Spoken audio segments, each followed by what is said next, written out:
پاکستان میں جہاں دیگر مسائل زندگی کے نظام کو درہم بھرم کیے ہوئے ہیں، وہیں جعلساز بھی عوام کی زندگی کے در پہ ہوئے بیٹھے ہیں، جنہیں عوام کی صحت و مال سے کوئی سروکار نہیں، انہیں بس مال کمانا ہے، وہ خوراک میں ملاوٹ سے کمائیں یا پھر جعلی ادویات سے۔ یہی وجہ ہے کہ جعلساز کمپنیاں مختلف ادویات کے نام پر جعلی دوائیں بنا کر مارکیٹ میں فروخت کرتی ہیں، جن سے لوگ صحت یاب ہونے کے بجائے موت کے منہ میں چلے جاتے ہیں۔ لیکن اس سارے تناظر میں آج ہم آپ کو ایک ایسی لیبارٹری کے بارے میں بتائیں گے جس نے فعال انداز میں کام کرتے ہوئے ان جعلساز کمپنیوں اور جعلی ادویات بنانے کے کام میں ملوث افراد کو کیفر کردار تک پہنچانے کا بیڑا اٹھایا ہے، اور یقیناً ان کے اس اقدام میں ہر پاکستانی کے لیے خبر بخیر ہے، جس کے بعد مارکیٹ میں جعلی دواؤں کی بھرمار ہو گئی تھی۔ اس ضرورت کے پیش نظر ایک جدید لیبارٹری کی ضرورت بہرحال درپیش تھی، جسے عدنان رضوی نے اپنی کوششوں اور کاوشوں سے ممکن بنایا اور جدید مشینوں سے لیس اس لیبارٹری کو فعال بنایا گیا۔ تاہم کون کون سی مشینیں یہاں لائی گئیں جن میں ڈرگز کے حوالے سے کوئی بھی ٹیسٹ بآسانی کیا جا سکتا ہے؟ یہ ڈرگ ٹیسٹنگ لیبارٹری جو ہمارے پاس ہے، جس میں ہم یہاں موجود ہیں، ابھی ایگزسٹ ہیں، یہ 1988 میں اسٹیبلش ہوئی اور ڈرگ ایکٹ 1976 کے تحت یہ وجود میں آئی، اور جب سے یہ ڈرگ ٹیسٹنگ لیبارٹری سے کام کر رہی ہے۔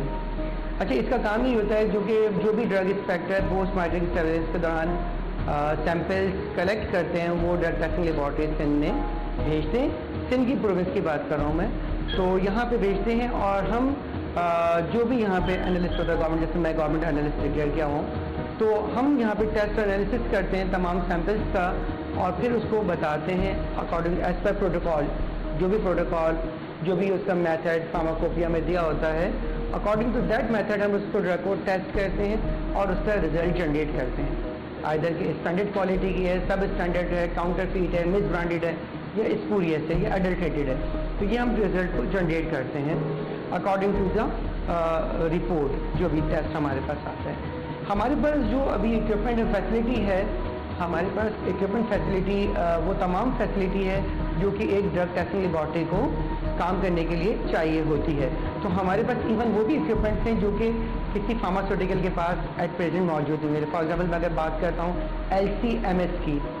یعنی لیکوڈ کرومیٹوگرافی ماس اسپیکٹرومیٹری، تو یہ میکسیمم فارماسیوٹیکل کے پاس ہو سکتا ہے، پلان میں ہو، لیکن ایز سچ میں ایز اے ریگولیٹر بات کرتا ہوں کہ کسی فارماسیوٹیکل کے پاس ایٹ پریزنٹ موجود نہیں ہے۔ اس کے ساتھ ساتھ ہمارے پاس HPT-LC موجود ہے، ہائی پرفارمنس تھن لیئر کرومیٹوگرافی، جو بھی بہت کم کسی ایک فارماسیوٹیکل کے پاس ہے، وہ بھی جو میرے جو نالج میں ہے کہ وہ بھی آؤٹ آف آرڈر ہے۔ اس کے ساتھ ساتھ ہمارے پاس ڈیزولیشن ٹائپ 4 کا ٹیسٹ موجود ہے۔ ڈیزولیشن ٹائپ 4 جو ہے بیسکلی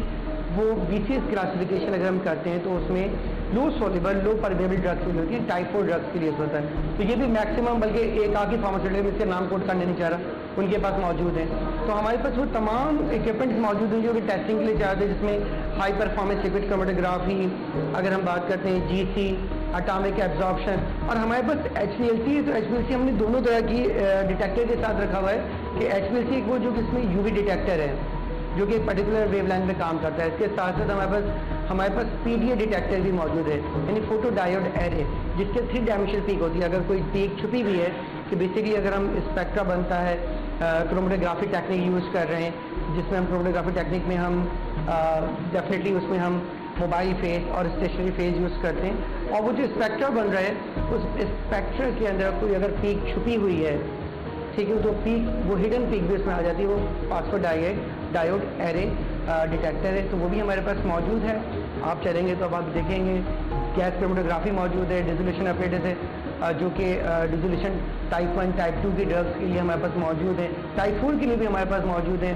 اور وہ آٹو سیمپلر کے ساتھ موجود ہے۔ اس کے ساتھ ساتھ اگر ہم دیکھیں تو ہمارے پاس گیس کرومیٹوگرافی موجود ہے، اٹامک ایبزارپشن ہے،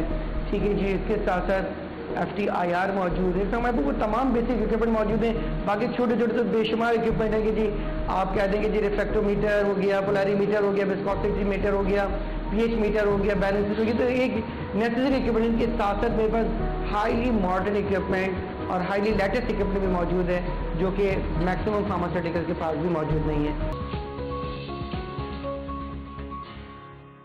یہاں پہ اگر ہم لکوڈ پارٹیکل کاؤنٹر ٹیسٹ کر رہے ہیں تو لکوڈ پارٹیکل کاؤنٹنگ کے لیے بھی ہم نے کوشش کی ہے کہ وہ لیمنا فلو کے اندر کی جائے. تو جو لکوڈ جو پارٹیکل میجرنگ سسٹم ہے وہ بھی ہم نے اندر رکھا ہے تاکہ اگر اس کو انجیکٹیبلس کو پیرنٹلس کو توڑا جائے اور اس کا لکوڈ پارٹیکل کاؤنٹر کو کاؤنٹ کیا جائے اس مشین کے تحت, تو وہ بھی ایک لیمنا فلو کے اندر ہو, وہ بھی ایک ہائیجینک کنڈیشن ہو, کیپا فلٹر کے اندر ہو, یعنی free from all the particulate matters اور تمام پیتھوجن سے وہ فری ہو, اور اس کے اندر اس کو یہاں پہ اوپن کیا جائے گا اور پارٹیکل کاؤنٹ کو کاؤنٹ کیا جائے گا. اس کے ساتھ ساتھ ہمارے پاس جو دوسری چیزیں ہیں وہ بھی ہمارے پاس آپ نے دیکھا ہوگا کہ ہم اوون کو بھی یوز کیا جاتا ہے, انکیوبیٹرس کو بھی یوز کیا جاتا ہے. تو انکیوبیٹر بھی ہم نے -10 والے بھی رکھے ہوئے ہیں تاکہ تمام چیزیں ہمارے استعمال تمام وہ جو لیٹسٹ ٹیکنالوجی اس کو استعمال کیا جا سکے کہ اگر کوئی پیتھوجن اگر -10 پہ جا کے انکیوبیٹ کر مطلب وہ ہوتا ہے انکیوبیشن اس کا پیریڈ اس کا ڈیفائن کیا تو اس پہ بھی جا کے ہم اس کو انکیوبیٹ کر سکیں. ٹھیک ہے نا, ہر ایک انکیوبیشن پیریڈ ہوتا ہے نا, کیونکہ بعض اوپر 7 days کے اندر ہو جائیں گے انکیوبیشن, بعض 2 to 3 days میں. اگر آپ جیسے کلچر کراتے ہیں, یورین کا کلچر بھی کرتے ہیں تو رپورٹ کلچر کی یا بلڈ کی culture report very next day تو نہیں آ جاتی نا, اس کا ایک انکیوبیشن پیریڈ آپ کو دیتی ہے جی لیبارٹریز کی, جی 5 دن میں 6 دن میں. تو اسی طرح کی دوا بھی ہے, تو اس میں بھی ہم انہیں جراثیم کو چیک کر رہے ہوتے ہیں کہ آئدر وہ اس میں ایڈلٹریشن تو نہیں ہو گئی. کیونکہ دیکھیں نا جب ہم انجیکٹیبل کی بات کرتے ہیں تو وہ بعض انجیکٹیبل ایسے جو انجیکٹیبل جب ہم آئی وی کی بات کرتے ہیں تو آئی وی کی انٹرامسکولر میں تو چلو مسلس میں جائے گا ٹھیک ہے, لیکن ہم اگر انٹراوینس کی بات کریں تو directly injected into the blood stream passes all the barriers, تمام بیریئر کو پاس ڈائریکٹ انجیکشن کا آپ کے انجیکٹ ہو رہا ہوتا ہے بلڈ اسٹریم کے اندر. اگر اس کے اندر کوئی پرٹیکولیٹ میٹر ہو جائے, کوئی پیتھوجن ہو جائے تو سمجھیے کہ وہ لائف تھریٹنگ کنڈیشن ہو جاتی ہے, ڈیتھ بھی ہو سکتی ہے پیشنٹ کی. تو ان تمام چیزوں کو مد نظر رکھتے یہ تمام ٹیسٹنگ کی جاتی ہے جو کہ یہاں کی جاتی ہے.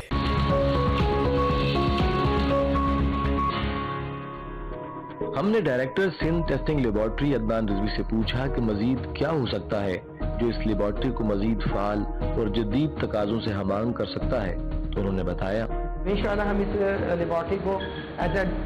ریسرچ لیبارٹری کی طرف لے کے جا رہے ہیں, ڈکلیئر کرانے جا رہے ہیں تاکہ جو ہے ہم ایک گورنمنٹ ایکسچیکر کے طور پہ کام کریں اور یہاں پہ ہم بایوفیلنس اسٹڈی کو کر سکیں. بایوبلٹی اور BA&BE اسٹڈیز جو کہلاتی ہے بایوبلٹی اینڈ بایوفیلنس اسٹڈیز, اس کو یہاں پہ کنڈکٹ کیا جا سکے. تو ہم اس کے لیے ڈیفینیٹلی ہمارے پاس ہاسپٹل بھی موجود ہے ٹرشری کیئر, تو وہاں سے بھی ہم کلیکٹ کر سکتے ہیں سیرم کسی والنٹیئر کو دینے کے بعد یا کسی ڈیزیز پیشنٹ کو دینے کے بعد, اور ہم اس کی ایک اسٹڈی کر سکتے ہیں کیونکہ پاکستان میں بہت کم ہو رہی ہے بایوفیلنس اسٹڈیز کہ کسی دوا کے بارے میں. ان وٹرو اسٹڈیز تو ہمارے پاس موجود ہیں لیکن ان ویوو اسٹڈیز موجود نہیں ہیں کہ جس میں آپ پیشنٹ کا یا انڈیویجول کا پلازما لیں, اس کو سیپریٹ کریں اور اس کے بعد اس کی ٹیسٹنگ کریں. تو یہ ہماری تمام چیزیں جو ہمارے اکوپمنٹ اس کے ساتھ ساتھ جو ہمارا فیوچر میں پلان ہے, فیوچر میں جو اگر ہمارا پلان ہے تو پلان ہمارا یہ ہے کہ جی ہم ISO سرٹیفکیشن کی طرف جا رہے ہیں الحمدللہ. تو ہماری کوشش ہے کہ ISO 17025 جو کہ PINAC سے ہوتا ہے تو PINAC کی ایکریڈیشن کریں. اس کے ساتھ ساتھ ہم WHO پری کوالیفیکیشن کی طرف جائیں گے. تو پہلا ہمارا اسٹیپ یہ ہے کہ ہم پہلے اس کو ہم 17025 کی طرف جائیں, PINAC کی طرف جائیں, پھر WHO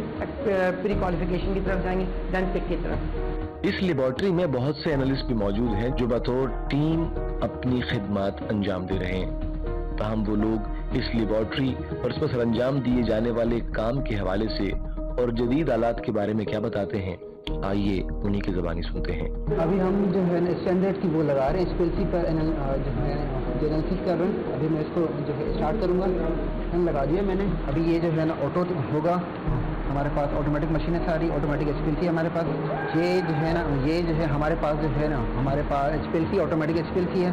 ابھی اس کی جو ہے انجیکشن ہو رہی ہے, انجیکٹر ہو رہا ہے ابھی اس پر انجیکٹ ہو کر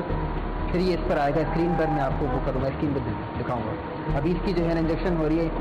انجیکٹر چل رہا ہے ابھی اس کا. اب ہماری اسٹارٹ ہو جائے گا SPLC.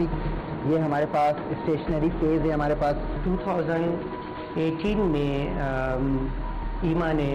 اور مہرا نے ریکال کرایا تھا کہ جی ورلڈ اسٹارٹنگ کے اندر NDMA کی امپیورٹی پائی جاتی تھی. پرابلم یہ تھا کہ پاکستان میں کوئی ایسے اکوپمنٹ موجود نہیں تھا بھی تو فارماسیوٹیکل جو ہماری لیبارٹریز ہوتی ہیں ڈرگ ٹیسٹنگ لیبارٹریز ان کے پاس نہیں تھا. ریسرچ لیبارٹریز میں تو ہوگا کہ HEJ میں یا کسی کراچی یونیورسٹی میں اور دوسرے تحقیقی اداروں میں, بٹ اگر ہم فارما انڈسٹریز کی بات کریں تو ان کے پاس موجود نہیں تھا. تو ہم نے اس کو دیکھتے ہوئے پھر اس کے بعد جب ایک اور امپیورٹی آئی, NDMA کی امپیورٹی تھی جو کہ ایک دوسری دوا میں آئی جو کہ رینیٹیڈین تھا, بہت زیادہ مارکیٹ میں اویلیبل تھا, السر میں یوز کیا جاتا ہے. ایک اینٹی ہیپاٹائٹس کا، ایک السر میں یوز کیا جاتا ہے. تو جب ان میں امپیورٹیز آنا شروع ہوئی اور جو کہ کسی میں بائی پروڈکٹ کے طور پہ آ رہی تھی یا ڈیورنگ پروسیس کے دوران، کہ اسٹارٹنگ میں تو یہ ہوتا تھا کہ جی اس کے ڈیورنگ جو ان کا API بنتا ہے ایکٹیو فارماسیوٹیکل انگریڈینٹ، ان کی مینوفیکچرنگ کے دوران وہ امپیورٹی آ رہی تھی، بن رہی تھی، کریٹ ہو رہی تھی. اب وہ امپیورٹی جو بھی آئی اس میں، جس کی وجہ سے پوری دنیا سے ریکال ہو، تو اس کو ڈرگ ٹیسٹنگ لیبارٹریز میں ٹیسٹ کرنے کی فیسلٹیز پاکستان میں کسی کے پاس نہیں تھی، جو کہ ہم نے اس کو سمجھا اور ہم نے پھر اس کو ڈیفینیٹلی، اور دوسری ڈرگ ٹیسٹ لیبارٹریز نے جو کہ دوسرے صوبوں میں کام کری، انہوں نے پھر اس اکوپمنٹ کو ایکوائر کیا. تو ہمارے پاس جس لیٹسٹ ٹیکنیک کی ہم ٹیکنیک کی بات کر رہے تھے وہ ہے LC-MS، جو کہ لکوڈ کرومیٹوگرافی ماس اسپیکٹروسکوپی ہے، جس کا اگر ہم میکینزم سمجھیں یا ورکنگ سمجھیں تو جو کہ چارج پر ماس ریشو کے طور پہ کام کرتا ہے، اور وہ پارٹ پر ملین میں بھی اگر کوئی امپیورٹی موجود ہوتی ہے تو اس کو ڈیٹیکٹ کر لیتا ہے. تو بیسیکلی امپیورٹی کے لیے جو کہ ہم نے آپ کو کہا کہ ایٹ پریزنٹ میں کہتا ہوں کہ یہ اکوپمنٹ ابھی کسی فارماسیوٹیکل کے پاس بھی موجود نہیں ہے، تو یہ وہ اکوپمنٹ ہے جو کہ ہمارے پاس الحمدللہ موجود ہے. اس کو ہم ٹیسٹنگ کے لیے یوز کرتے ہیں، اور امپیورٹی ٹیسٹنگ کے لیے جیسے میں آپ کو بتا کہ NDMA جو کہ ایک کارسینوجینک نیچر ہے، جو کہ ابھی ہمیں سننے میں یہ بھی آ رہا تھا کہ اور اسٹڈیز میں بھی آیا کہ اور دوسرے ایکٹیو کے اندر بھی وہ جو انگریڈینٹس ہے، جو وہ کیمیکل ہے وہ پایا جا رہا ہے. تو اس کو ہم ٹیسٹنگ کے لیے یوز کیا جائے گا اس کے لیے، اور کر رہے ہیں ہم. تو یہ بیسیکلی اس میں ٹیکنیک میں ہم اس کو یوز کرتے ہیں، سیمپلس ہم نے لگاتے ہیں، لگانے کے بعد ہم اس کو پھر اس پہ ہم ماس اسپیکٹروسکوپی اس میں موجود ہے، اور اس ٹیکنیک کی مدد سے اس امپیورٹی کو فائنڈ آؤٹ کیا جاتا ہے. آج کے خبر بخیر میں آپ نے دیکھا کہ director drug testing laboratory Adnan Rizvi کی سرپرستی میں ٹیم کس خوبصورت انداز میں کام کر رہی ہے، اور ایک جدید لیبارٹری کا قیام عمل میں لایا گیا. تاہم اس لیبارٹری کو جدید خطوط پر استوار کرنے کے لیے مزید آلات اور سامان بھی لایا جائے گا. تاہم ایسے حالات میں جہاں جعلی دوائیں اور جعلی اشیاء انسان کی زندگی کو خطرے میں ڈالے ہوئے ہیں، وہاں اس طرح کی لیبارٹری کا قیام ایک امید کا چراغ ہے، جس میں ہر پاکستانی کے لیے خبر بخیر ہے.